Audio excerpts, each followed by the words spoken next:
Heading डाल लो oblique collision.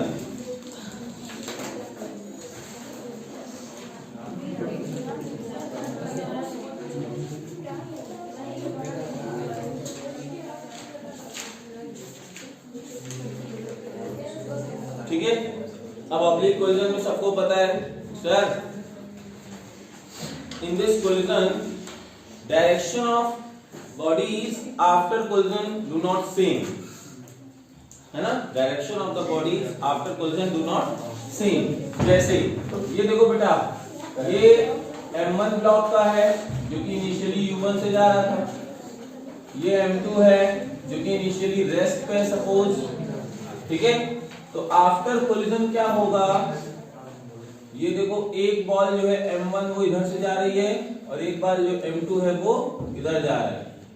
M2 जा रहा है V2 से, M1 जा रहा है V1 से, और इसमें एंगल सपोज बना लिया, ये बना लिया θ1 और ये बना लिया θ2 from the x axis line of collision. ठीक है, अब जरा ध्यान सुनना, ऐसे क्वेश्चंस में होता क्या है। जैसे एग्जांपल, ये ऐसे क्वेश्चंस बनेंगे कैसे, जैसे कैरम आपने खेला है ना, यस सर। तो कैरम में एक गोटी रखी होती है और आप स्ट्राइकर से एक तरफ मारते हो तो स्ट्राइकर दूसरी तरफ, गोटी दूसरी तरफ, है ना। तो ये कोलिजन क्या होगा, ऑब्लिक कोलिजन कहलाएगा। क्लियर? ओके। अगर ऐसा है तो इस केस में होगा क्या, इस केस में ये होगा बेटा, क्योंकि मोमेंटम जो है वो वेक्टर क्वांटिटी है तो डायरेक्शन का बहुत इंपॉर्टेंट रोल होगा। ठीक है, तो यहां पे लोग देखेंगे इसका हॉरिजॉन्टल कंपोनेंट कितना हो जाएगा, M1 V1 cos θ1, और इसका वर्टिकल कंपोनेंट कितना हो जाएगा, M1 V1 sin θ1। यहां से देखो θ2 तो कितना हो जाएगा, M2 V2 cos θ2, और यहां से M1 V1 sin θ, सॉरी θ2, ये भी। ठीक है, पूरी बात समझ में आई। ठीक, अब हम लोग यहां पे क्या लिखेंगे, conservation of momentum, conservation of momentum along x axis. X axis में अगर मोमेंटम देखना है तो कैसे करेंगे, तो बेटा एक्स एक्सिस में तो मूव कर रहे थे ये M1 U1 प्लस 0, और आफ्टर कोलिजन जो एक्स एक्सिस का मोमेंटम है M1 V1 cos θ1 plus M2 V2 cos θ2। बोलो, एक इक्वेशन तो ये बन जाएगी, है ना। और conservation of momentum, conservation of momentum along y axis, along y axis. तो y एक्सिस में क्या हो जाएगा सर, y एक्सिस में तो इसका कोई मोमेंटम है नहीं और ना ही इसका है, तो कितना हो जाएगा 0 plus 0, M1 V1 cos θ1 minus, क्योंकि ये किधर जा रहा है, नीचे जा रहा है, ये कितना जा रहा है, ऊपर जा रहा है। ठीक है ना, तो ऊपर जा रहा है तो प्लस में, नीचे जा रहा है तो देखो ये इक्वेशन 2 यहां से बन गई, ये इक्वेशन 2 यहां से बन गया। क्लियर है ना, दो इक्वेशन है और एक अभी और चाहिए यहाँ पे, क्योंकि सर हमें जो V1 V2 निकालना है, कई बार ऐसा होता है θ1 और θ2 दे देते हैं, कई बार नहीं देते, तो नहीं देंगे तब इसके लिए एक कंडीशन और रहेगी। क्या, आपको यहाँ पे ये देखना है कि ये एनर्जी, अगर ये इलास्टिक कोलिजन हुआ, अगर ये परफेक्टली इलास्टिक कोलिजन हुआ तो इनिशियल, अच्छा फोन साइड क्यों नहीं करती हो, फेंक दो इसको उतनी देर से। तो यहाँ पे दो इक्वेशन तो बन गई, कौन सी, एक एक्स एक्सिस में कोलिजन और एक वाई एक्सिस में कोलिजन। ठीक है, वैसे तो तुम्हारा क्वेश्चन इसी से ही सॉल्व हो जाएगा। बाय चांस अगर नहीं होता है और उसमें ये दे रखा है कि this is perfectly elastic collision, तो थीटा मिसिंग कर देगा, वो थीटा भी चाहिए होगा, तो फिर क्या करना, लास्ट में काइनेटिक एनर्जी को भी इक्वेट कर देगा, इसकी काइनेटिक एनर्जी आफ्टर इसकी काइनेटिक एनर्जी। तो देखो, अगर उसने एनर्जी को कंजर्व नहीं किया है, इनइलास्टिक कोलिजन है, तो उस केस में क्या होगा, वो थीटा देगा, श्योर है, क्योंकि भाई एक बार दो ही इक्वेशन बन सकती हैं और अननोन है 3। ठीक है ना, कौन सा अननोन, V1 V2, और अगर ये थीटा भी हो जाएंगे तो फिर दिक्कत हो जाएगी। है ना, तो फिर उसको इलास्टिक कोलिजन देना पड़ेगा। तो उस केस में क्या होगा, जब इलास्टिक कोलिजन होगा तो तीसरी इक्वेशन भी मिल जाएगी। क्लियर है? तो हमारे लिए इसमें फिगर बना लो। ऑब्लिक कोलिजन होता क्या है, when direction of collision before collision and after collision is not same, है ना, इस तरह से लिख लो तो वो कोलिजन क्या कहलाएगा, ऑब्लिक कोलिजन कहलाएगा। फिगर बना लिया in which mass m1 is moving with initial velocity u1, m2 is at rest. After collision, m1 is moving with velocity v1 and making angle theta 1 from x axis. Similarly, m2 is moving with v2, making an angle theta 2 with x axis. ठीक है, और फिर दो minute ये लगा देना।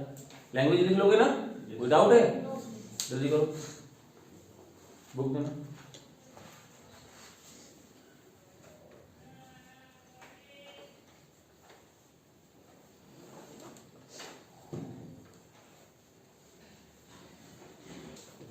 तो यहाँ पे लास्ट इक्वेशन हम लोग एक और क्या लिख सकते हैं, if this is perfectly elastic collision so we can write total energy initial is equal to total energy final. ठीक है, चलो एक क्वेश्चन लिखते हैं। देखो, a ball moving on a horizontal frictionless plane a ball moving on a horizontal frictionless plane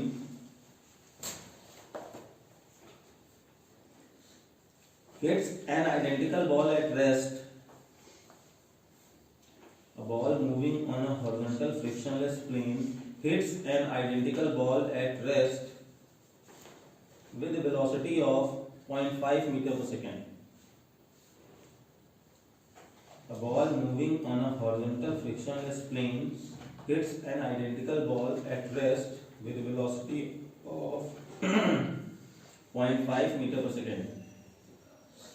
Full stop. If the collision is elastic,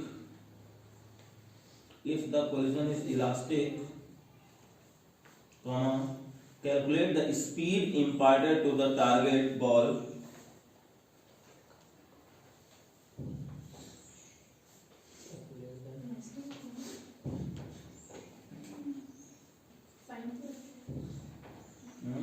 if the collision is perfectly elastic, then calculate the speed imparted to the target ball.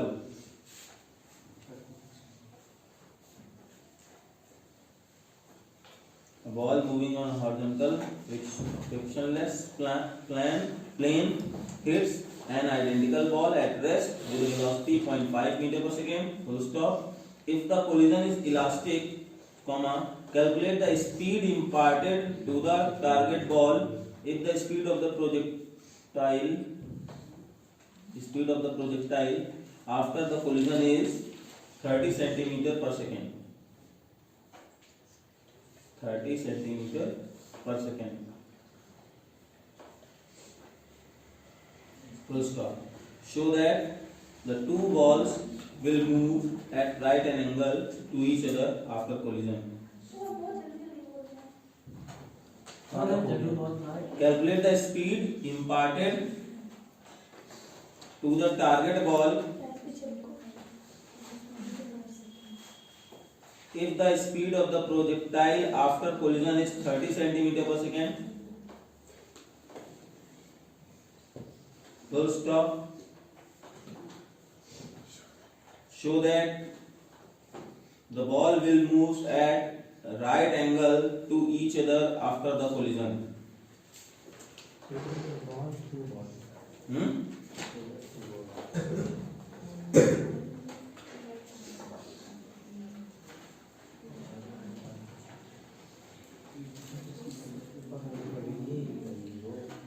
ठीक है,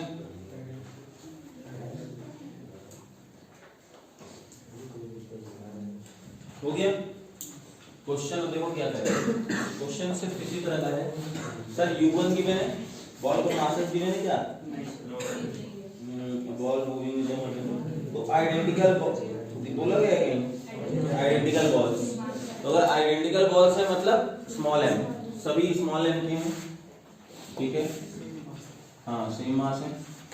अब क्या क्या रहा है, कह रहा है कि आइडेंटिकल बॉल्स हैं सर, u1 गिवन है हमको 0.5 मीटर पर सेकेंड, है ना? Yes sir. और एक बॉल की स्पीड दे दी गई है 30 सेंटीमीटर पर सेकेंड, है ना? ये तो है, और इसकी स्पीड निकालनी है, ठीक है? तो ध्यान सुनना, अब हमें एंगल तो गिवन है नहीं, यही शो करना है कि θ1 प्लस θ2 90 डिग्री है, तो हम लोग यहाँ पे अभी θ1 और θ2 ही लेट कर लेते हैं, ठीक है? अब हम लोग करेंगे कैसे? बाय यूजिंग, पहले तो हम लोग को देखो वेलोसिटी चाहिए, तो आराम से हम लोग क्या कर सकते हैं, यहाँ से सॉल्व करेंगे। पहला पार्ट ऐसे सॉल्व करेंगे क्योंकि इलास्टिक कोलिजन बोल रखा है ना? तो by conservation of kinetic energy, तो काइनेटिक एनर्जी अगर कंजर्व होगी तो हाफ mu1 का square plus 0 is equal to half m1 v1 square plus half m2 v2 square. बेटा क्योंकि काइनेटिक एनर्जी की कोई डायरेक्शन होती नहीं है, तो यहाँ पर थीटा थीटा का कोई लेना देना नहीं होगा, तो यहाँ से सीधे सीधे हाफ m इंटू 0.5 का square is equal to half m into 30 centimetre है, तो 30 इंटू 10 पावर माइनस 2 का स्क्वायर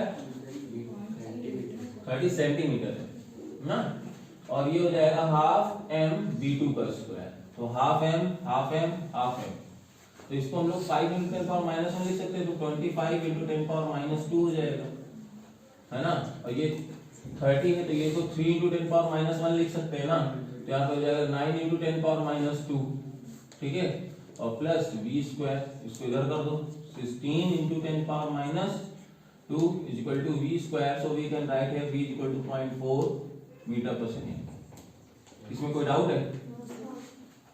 ठीक है, वेलोसिटी आ गई, ओके, पहला पार्ट सॉल्व। दूसरे पार्ट में क्या कह रहा है कि थीटा चाहिए, तो बेटा अब चल ध्यान से सुनना, एक बार हम लोग क्या करेंगे, हॉरिजॉन्टली हम कंजर्वेशन ऑफ मोमेंटम लगाएंगे, तो पहला तो उधर सॉल्व कर लिया, दूसरा पार्ट इधर से सॉल्व करना है, तो यहां से कितना हो जाएगा m इंटू 0.5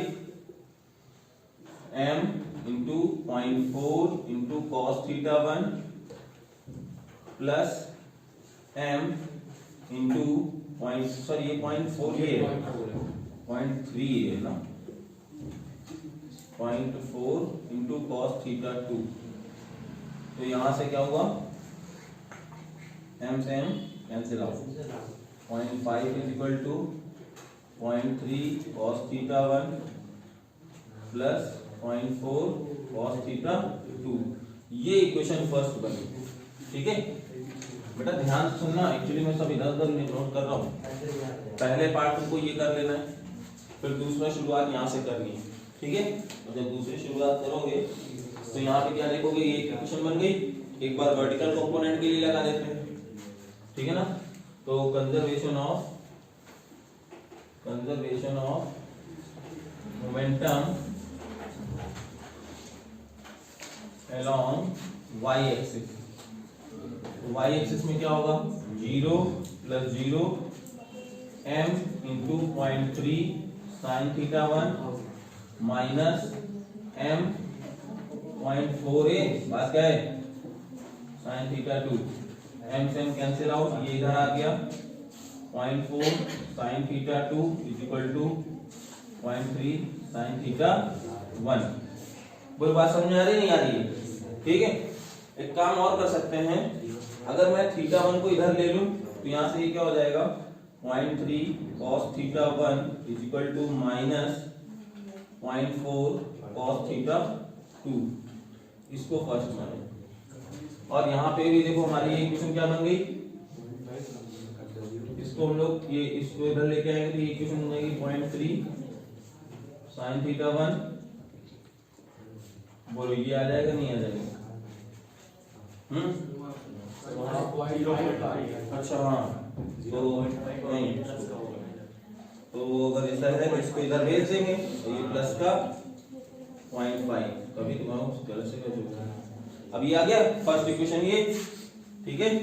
और सेकंड इक्वेशन ये, फर्स्ट और सेकंड को ऐड करो और स्क्वायर करो, मतलब पहले को स्क्वायर करो और ऐड करो, तो उससे क्या होगा, ये वैल्यू देखो खत्म हो जाएगी, बचेगा θ2, और θ2 की वैल्यू हम लोग निकाल सकते हैं, तो कैसे करेंगे, फर्स्ट इक्वेशन का square plus second square equation का स्क्वायर। तो जैसे करेंगे तो क्या होगा, इधर देखो जब लड़के इसको जब करोगे तो आएगा 9 इंटू 10 पावर माइनस 2 0.3 है ना। तो इसको अगर स्क्वायर करोगे 9 into 10 power minus 2 cos square theta 1, इसको भी वही 9 into 10 power minus 2 into sine square theta 1, ठीक है ना। अब इधर साइड स्क्वायर कर दो 0.5, सॉरी ये हो जाएगा तुम्हारा कितना 16 into 10 power minus 2 sign square theta plus, अब इसका स्क्वायर करोगे। क्या कोई और आसान तरीका है? नहीं हो जाएगा, इससे आ जाएगा। अच्छा वो साइन इससे आ जाएगा। तो कैसे, इधर वाला देखो, इधर वाला के sine square sine cos square 1 बना देगा 9 into 10 power minus 2 sign square theta 1 plus cos square theta 1, तो ये तो 1 दे दिया, तो 9 इंटू 10 पावर माइनस 2 उधर बचा लड़के, देख रहे हो ना। अब इसका स्क्वायर जब करते तो कितना होता, इसमें थोड़ा सा लेंदी हो जाएगा ये 16 इंटू, अरे भाई बात मत करो, साइन स्क्वायर थीटा तो है ये, देखो इसका क्या होगा, ए भाई बात नहीं, वहां पे हो जाएगा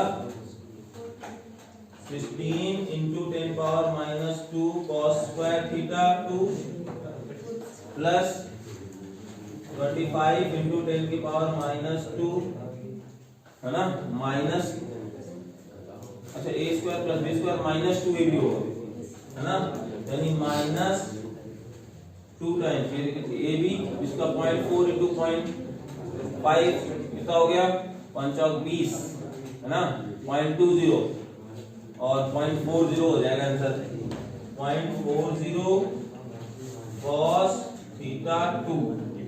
बोलो यहां तक आया नहीं है 0.402। यहाँ पे कैसे किया देख लो एक बार सभी लोग, मैंने इस इक्वेशन को स्क्वायर किया और ऐड करना है, इस इक्वेशन को स्क्वायर करना है और ऐड करना है। तो जब हम लोगों ने इधर स्क्वायर किया और ऐड किया तो ये देखो तुम्हारा कितना बन गया 9 इंटू 2 साइन स्क्वायर थीटा ये बन गया, इधर का करेंगे cos स्क्वायर थीटा बना तो इधर ये बन गया, इसको कॉमन ले लिया, यहाँ से 1 हो गया, इधर क्लियर है ना, किसी को कोई डाउट है? ठीक है, चलो रुक जाओ, अभी सब कैंसिल हो जाएगा, मैं बता रहा हूँ, वही तो कह रहा हूँ, यहाँ पे रुको तो मेरी बात। अब इतना हो गया, अब इधर का जब करेंगे तो ये तो a माइनस बी बच गया ना, तो a square plus b square plus 2ab cos theta होगा ना, मतलब 2ab सॉरी इसको बोलते हैं ना। तो जरा देखना यहाँ से देखो लड़के, इसका स्क्वायर तो तुमने ये कर दिया था, इसका स्क्वायर तो ये, अब स्क्वायर ऐड करना है ना, a स्क्वायर है ना प्लस बी स्क्वायर 0.5 वाला प्लस 2ab, क्लियर है, आ गया। अब जब इसको आप सॉल्व करेंगे तो पहले इतना नोट कर लो, मैं चाहता हूं कि यहां से देखो ये कॉमन ले लेंगे तो ये भी वैल्यू 1 बना देगा नहीं बना देगा, तो यहां से cos थीटा 2 बचा केवल, यानी थीटा 2 निकल आएगा कि नहीं निकल आएगा, है ना। तो cos थीटा 2 मतलब थीटा 2 निकल आया, और इसी तरह से थीटा 1 निकाल लेंगे, मतलब क्योंकि कैसे निकालेंगे, थीटा 2 अगर पता होगा याद रख दोगे थीटा 1 आ जाएगा, और दोनों को जब सम करेंगे तो वैल्यू कितनी आएगी 1 आएगी, है ना। तो पहले ट्राई करो फिर आगे हम लोग बात करते हैं। किसी को कोई डाउट हो ना रहा हो तो बताओ, अगर अभी भी ना रहा हो तो बताइए आप। करेंगे हम लोग तो आगे क्या होगा, सर 10 पावर माइनस तो सभी में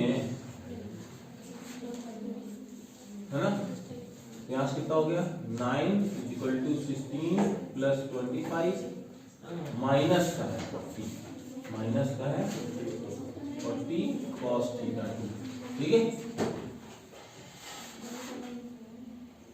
क्लियर है ना। तो अब जब इसको इधर ले आए, इस लाइन को इधर ले आए 40 cos थीटा 2 25 प्लस 16 माइनस 9 कितना हुआ है बोलो, हाँ 32 8 40 की वैल्यू कितनी आ गई 4/5। ठीक है, cos थीटा 2 की वैल्यू आ गई 4/5। अब किसी इसमें रख दो, है ना, इसी में रख सकते हैं हम लोग। जैसे यहाँ पे इक्वेशन फर्स्ट में रखो तो आंसर आ जाएगा। तो put the value of cos theta 2 in equation first. Put the value of cos theta 2 in equation first. जैसे ही रखोगे कितना हो जाएगा, ध्यान सुनना, पॉइंट सब हटा देंगे। अगर यहाँ पे आएगा 5 is equal to 3 cos theta 1 plus 4 into cos theta 2। यहाँ से कितना हो जाएगा 5 3 cos थीटा 1 4 इंटू 4/5। इधर आ गया 16/5 3 cos theta 1 25 minus 16/5 equal to 3 cos theta 1। ये कितना हुआ 9 है ना, 9/5 3 cos थीटा 1 3। तो cos थीटा 1 की वैल्यू कितनी आ गई 3/। अब जरा ध्यान सुनना, थोड़ा लेंदी था ये।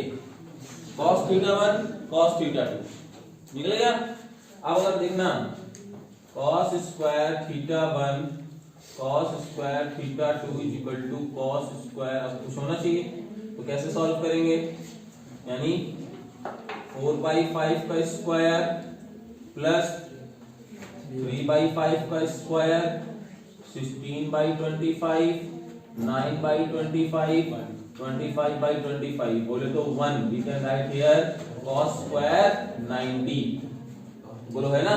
तो वी कैन लिख सकते हैं theta 1 plus theta 2 is equal to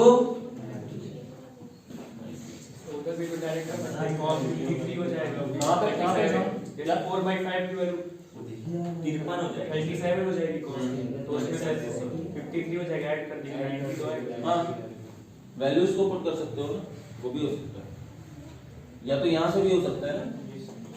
ठीक है, तो देखो प्रूफ हो गया। अगर इसमें किसी को न्यूमेरिकल में कहीं प्रॉब्लम हुई हो तो बताओ। इसमें बस लंबा इसलिए पड़ा कि थीटा निकालना था, है ना, लेकिन करना क्या है, सिर्फ 3 ही क्वेश्चन हम लोगों ने लगाया, 3 इक्वेशन। वर्टिकल में मोमेंटम, हॉरिजॉन्टल में मोमेंटम और एक बार काइनेटिक एनर्जी। ठीक है, अगला क्वेश्चन आसान देंगे। क्या हुआ, क्यों इधर तो नोट कर दिए ना।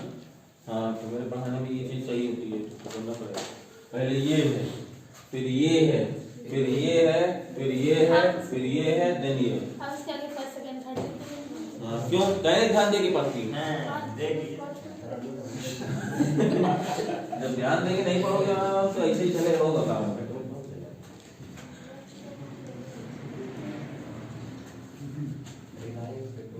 पहला वहां पे लिखना है, ठीक है ना, वो लिखा हुआ है।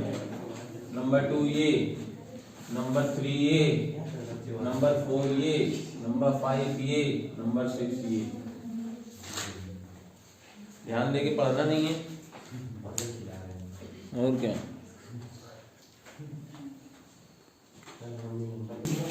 एक क्वेश्चन लिखो, बहुत अच्छा क्वेश्चन है ये। Mass small m,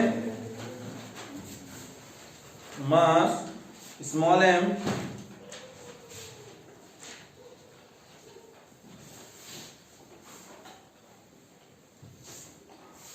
moves with a velocity v, mass small m moves with velocity v and collide elastically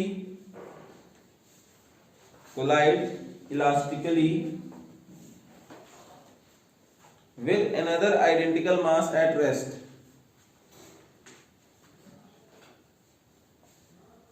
Another identical mass at rest. First off, after collision,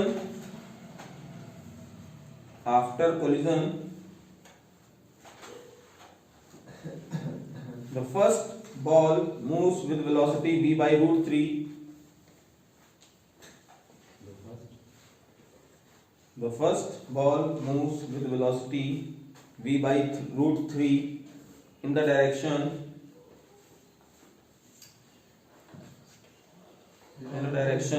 perpendicular to the initial direction of motion. perpendicular to the initial direction of the motion. Full stop. Find the speed of the second mass after collision. Find the speed of the second mass after collision. After collision. और options given है। अच्छा ये question figure ऐसे बना दिया है उसमें, m है जो कि u से v से जा रहा था और ये m2 जो है वो रेस्ट पे था, इसको छींकना है, मास्क लगाया हुआ तुरंत, ठीक ना। आफ्टर कोलिजन क्या हुआ, ये जो m1 है ये v/√3 से ऊपर जा रहा है, v√3 से v/√3। हाँ, तो m2 की स्पीड क्या होगी, m2 की स्पीड क्या होगी ये पूछा है। और मैं आपसे ये भी पूछ रहा हूँ इसकी डायरेक्शन भी बतानी है।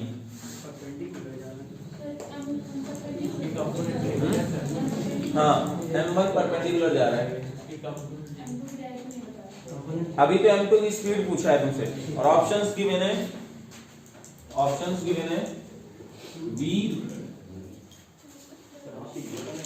v√3, ये v ही तो है, √3v, तीसरा है 2v/√3 और चौथा पूछा गया है v/√3। तो इसमें स्पीड कितनी होगी इसकी, क्वेश्चन समझ में आ गया नहीं आ गया? क्वेश्चन की तरह क्वेश्चन ही नहीं समझ में आया।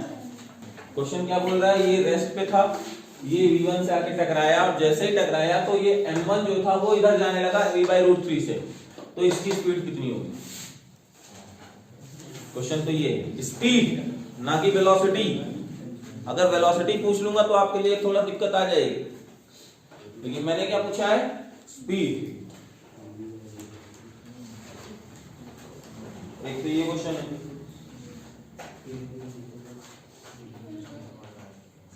एक क्वेश्चन यार इस तरह का और कराना है जिसमें ब्लॉक रेस्ट में रहता है और उसमें क्या करता है, एक कोई गन मार देता है धड़ाम से, तो गन मारता है तो बुलेट उसके अंदर चली जाती है और फिर ब्लॉक को भी थोड़ी दूर तक डिस्प्लेस्ड कराती है। ऐसे क्वेश्चंस भी करवाने हैं। एक क्वेश्चन होगा कल सेंटर ऑफ मास से पहले।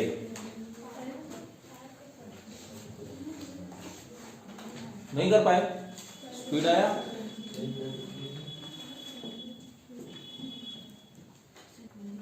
देखो कितने आंसर आ रहे हैं। चलिए काइनेटिक एनर्जी कंजर्व करोगे तो यहाँ पे आ जाएगा half m v² + 0 half m v²/3 plus half m v2 का स्क्वायर, तो half m half m half m हैं?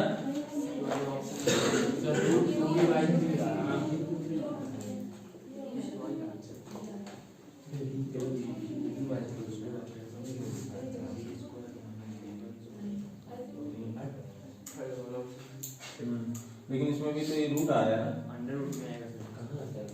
इसमें वो 2v/√3 है, लेकिन यहाँ 2v/√3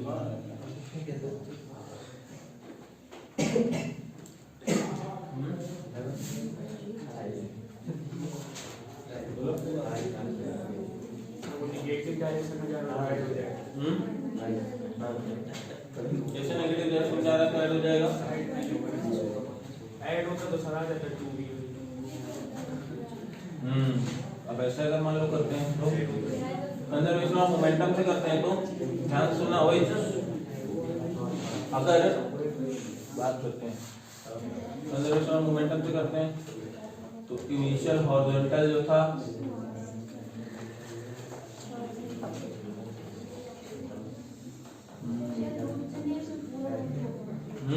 नहीं, इसमें तो 2/√3 गिवन है, 2v/√3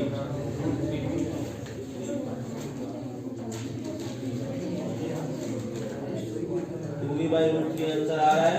लेकिन इसको किया कैसे गया है पता है, इसमें उन्होंने वही कंपोनेंट वाला मेथड अपनाया है। इसको करना कैसे पड़ेगा, वही सब 2 है बस। हाँ इलास्टिकली बोला है यार, इलास्टिकली बोला तो काइनेटिक एनर्जी तो कंजर्व होनी चाहिए, इसमें तो हो ही नहीं रही फिर तो। देखो इसमें जानते हो क्या करेंगे, जैसे ये ऊपर जा रहा है तो इसको तुम किसी वेलोसिटी से यहाँ ले लो और एंगल ले लो थीटा, इसको एंगल ले लो थीटा, और फिर अपने लॉजिक से काम करो। क्या आंसर लॉजिक सर, हॉरिजॉन्टल में मोमेंटम कंजर्व करिए, तो conservation of momentum horizontally, conservation of momentum along x axis. सुनो देखो कैसे करेंगे, तो ये एम वी प्लस 0 और इधर कितना आ जाएगा, m capital V cos theta. बोलो क्लियर है ना, कॉस थीटा की वैल्यू आ जाएगी, बोलो यार ठीक, एम से एम तो कैंसिल हो जाएगा, यानी ये इक्वेशन बन गई small v equal to capital V cos theta. ठीक है, दूसरी इक्वेशन कैसे बनेगी, दूसरी equation vertically conservation of momentum along y axis, y axis जब करोगे 0 plus 0 m v square by 3 minus m v sine theta.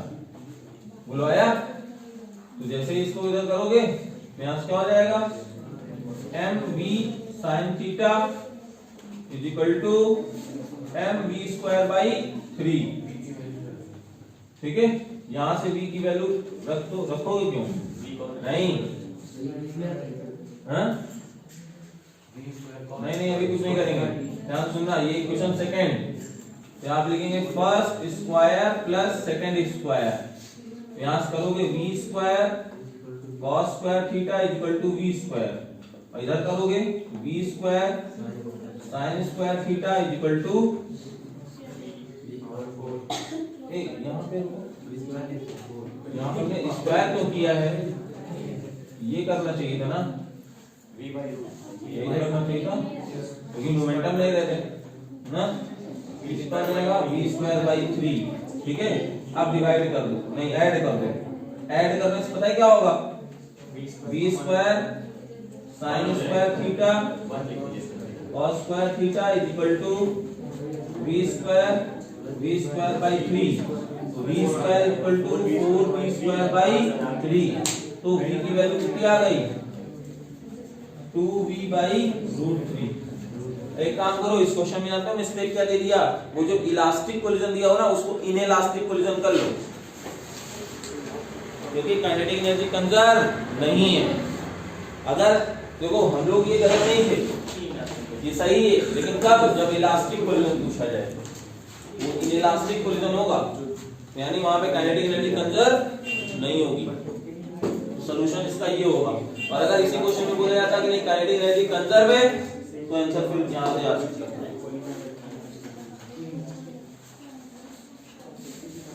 अब देखो ये अच्छा क्वेश्चन था, इनइलास्टिक बन गया तब, है ना, इनइलास्टिक कोलिजन बन गया तब ये अच्छा क्वेश्चन है कि नहीं,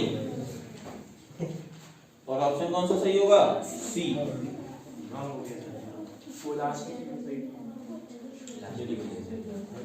अब आप लोग हाँ अभी इसमें बचा है पावर यार, कल अभी थोड़ा सा चलेगा, सेंटर ऑफ मास स्टार्ट हो जाएगा, लेकिन अभी कल होगा थोड़ा सा पावर, और ये इसका एक क्वेश्चन और